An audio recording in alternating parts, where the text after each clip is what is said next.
ये परमवीर चक्र के बारे में हम लोग जानेंगे कि परमवीर चक्र किसको मिल सकता है, ये क्यों इतना महत्वपूर्ण है और ये किस तरह का मेडल है। ठीक है, तो चलिए स्टार्ट करते हैं। आज हम लोग ये भी जानेंगे कि परमवीर चक्र का हिस्ट्री क्या था, मतलब कैसे परमवीर चक्र बना। ठीक है, सबसे पहले स्टार्ट करते हैं कि परमवीर चक्र है क्या।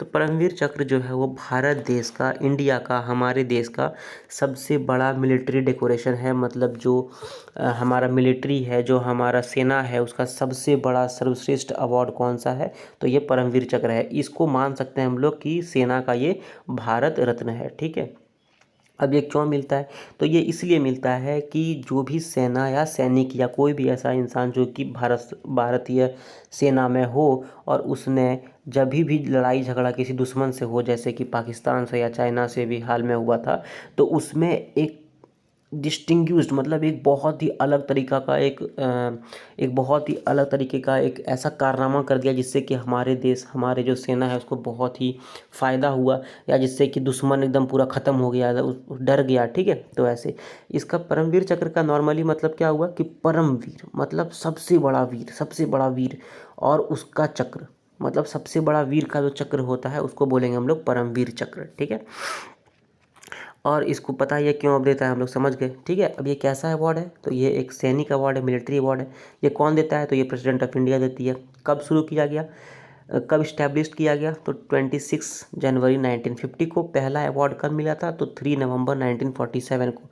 क्यों, क्योंकि याद है उस समय लगभग लगभग उसी टाइम में, 1 अक्टूबर के टाइम में आपका जम्मू कश्मीर पे पाकिस्तानी कबीलियों ने, पाकिस्तानी सेना ने हमला किया था। ठीक है, फिर लास्ट अवार्ड ही कब मिला है, 1999 को, और अभी हाल ही में संतोष बाबू को शायद मिला था, नहीं उसको वीर चक्र मिला, महावीर चक्र।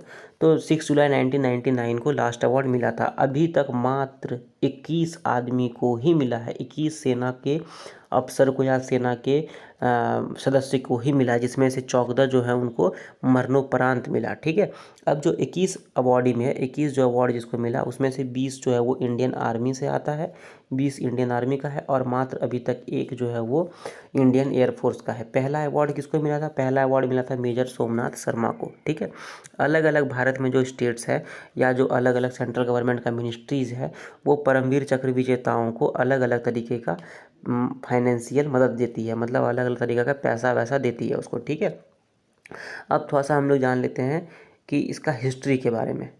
तो इसका हिस्ट्री क्या होता है, देखो ये जो आपका परमवीर चक्र है ना, ये सबसे पहले इसका हिस्ट्री कहाँ शुरू होता है, तो ईस्ट इंडिया कंपनी जो था उस टाइम से ही इसका हिस्ट्री शुरू होता है। जब भी ईस्ट इंडिया कंपनी में लॉर्ड विलियम बेंटिंग थे 1834 में भारत के गवर्नर जनरल, तो उस समय उन्होंने स्टार्ट किया ऑर्डर ऑफ मेरिट। ठीक है, ऑर्डर ऑफ मेरिट जो है वो लगभग लगभग परमवीर चक्र जैसा ही था, लेकिन 1902 में उसका नाम चेंज कर दिया गया, उसका नाम दिया गया इंडियन ऑर्डर ऑफ मेरिट। ठीक है, फिर पहला वर्ल्ड वॉर हुआ, दूसरा वर्ल्ड वॉर हुआ, उसके बाद ये सेटिंग चलते रहा कि जो भी बहुत अच्छा काम किया सेना के लिए उसको मिलता था इंडियन ऑर्डर ऑफ मेरिट। ठीक है, फिर जब वो इंडिपेंडेंस हो गया, भारत आज़ाद हो गया, तो 26 जनवरी 1950 को इन्होंने, भारतीयों ने, एक अपना नया अवार्ड बनाया, इसी टाइप का एक अवार्ड बनाया जिसको कि दिया गया नाम परमवीर चक्र। ठीक है, और वो 15 अगस्त 1947 से इफेक्ट में आ चुका है। ठीक है, परमवीर चक्र को अगर हम माने दूसरे देशों से अगर तुलना करें, तो ये यूनाइटेड स्टेट्स जो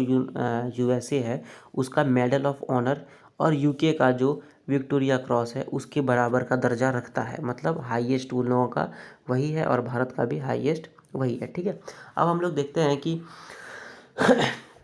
ये जो मेडल है, ये मेडल का क्या क्या इसका खूबी है। ठीक है, तो जैसे हम बताएं कि इसका नाम तो आप समझ ही चुके होंगे कि परमवीर चक्र मतलब सबसे बड़ा योद्धा, सबसे बड़ा वीर, और उसका चक्र जो कैसे वो चलते रहता है। ठीक है, हर बार अलग अलग परमवीर आते रहते हैं।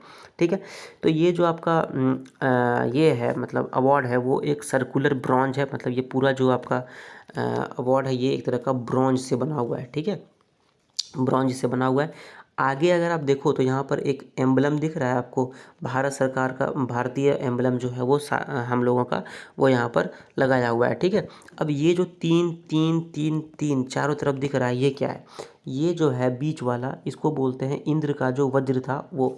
ठीक है, वो है, और ये जो है वो छत्रपति शिवाजी महाराज का जो भवानी ये था, स्वॉर्ड था, मतलब भवानी का जो तलवार था वो है, ठीक है। तो भवानी तलवार दोनों साइड से, और इसमें इंद्र भगवान का वज्र, ठीक है।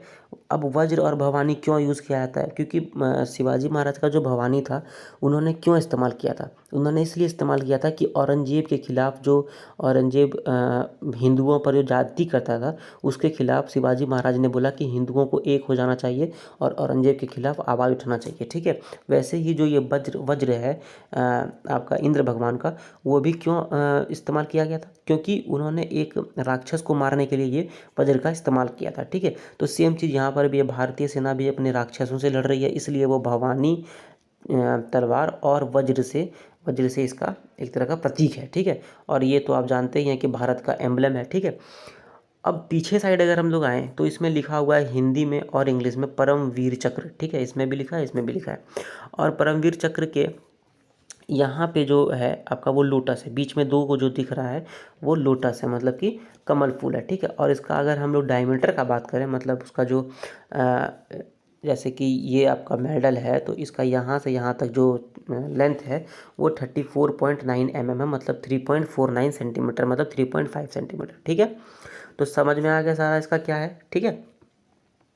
अब बात करते हैं अलाउंसेस के बारे में, मतलब कि अगर परमवीर चक्र कोई जीता तो उसको क्या क्या मिल सकता है, ठीक है।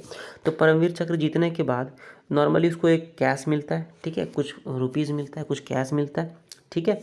और अगर मान लो कि कोई मर गया, ठीक है, मरने के बाद उसको परमवीर चक्र मिला, ठीक है, तो क्या होगा, उनका जो पैसा है वो क्या होगा, जो उनकी वाइफ है, या अगर उनका वाइफ को पैसा, उनका पेंशन मिलते रहेगा जब तक कि वो मर ना जाए, या फिर वो अगर कहीं मैरिज फिर से कर लिया उनकी वाइफ, तो उसको भी, तो भी उनको पैसा मिलते रहेगा, ठीक है। और मान लो कि अगर कोई शादी नहीं किया था, तो अगर कोई शादी नहीं किया था तो उनका जो पैसा है वो उनके पेरेंट्स को मिलेगा, ठीक है। अब अगर मान लेते हैं कि कोई मर गया और उसके बाद उनको परमवीर चक्र मिला, तो उनका जो वाइफ थी, या अगर वाइफ मर गई है तो उनका जो हस्बैंड था उनको पैसा मिलते रहेगा, या फिर अगर उनका बेटा और जो बेटी का शादी नहीं हुआ है उसको पैसा मिलते रहेगा, ठीक है। नॉर्मली कितना मिलता है, 20,000 रुपया उन लोगों को मिलता है हर महीने, ठीक है। हर महीने पेंशन के रूप में 20,000 रुपया मिलता है, ठीक है।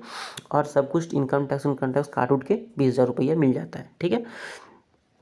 उसके बाद अलग अलग जो आपका राज्य हैं वो भी अलग अलग रूप से चाहे तो उनको मदद कर सकते हैं, जैसे कि मान लेते हैं कि बिहार जो है वो परमवीर चक्र विजेताओं को लगभग 15 लाख रुपया देता है, ठीक है। तो इस तरह भी मिल सकता है। एक बड़ी बहुत ही एक इज्जत का बात ये है कि जो इंडियन आर्मी है वो कभी भी परमवीर विजेता जो भी है उसके सामने हमेशा कभी भी इंडियन आर्मी अगर जाएगा तो वो सैल्यूट मारता है उनको, ठीक है, कोई भी हो। जो हेड है, जो CDS आपका बिपिन रावत, वो भी एक सैल्यूट मारते हैं, या फिर जो हवलदार है वो भी एक सैल्यूट मारता है। हालांकि ऐसा कोई लीगल प्रोविज़न नहीं है, मतलब ऐसा कोई कानून नहीं है, लेकिन नॉर्मली ऐसा होते आ रहा है, ठीक है। तो ये बहुत सम्मान की बात है। और परमवीर चक्र विजेताओं का तो बहुत सम्मान होता है, मीडिया में सम्मान होता है, उनका ख़ानदान में सम्मान होता है, उनका गाँव में सम्मान होता है, उसका देश में सम्मान होता है, ठीक है। तो अगर वीडियो आपको यहाँ तक समझ में आ गया हो, अच्छा लगा हो, तो प्लीज़ इसको लाइक कीजिए, शेयर कीजिए और इस पर कमेंट कीजिए और इस यूट्यूब चैनल को सब्सक्राइब कीजिए। Thank you very much.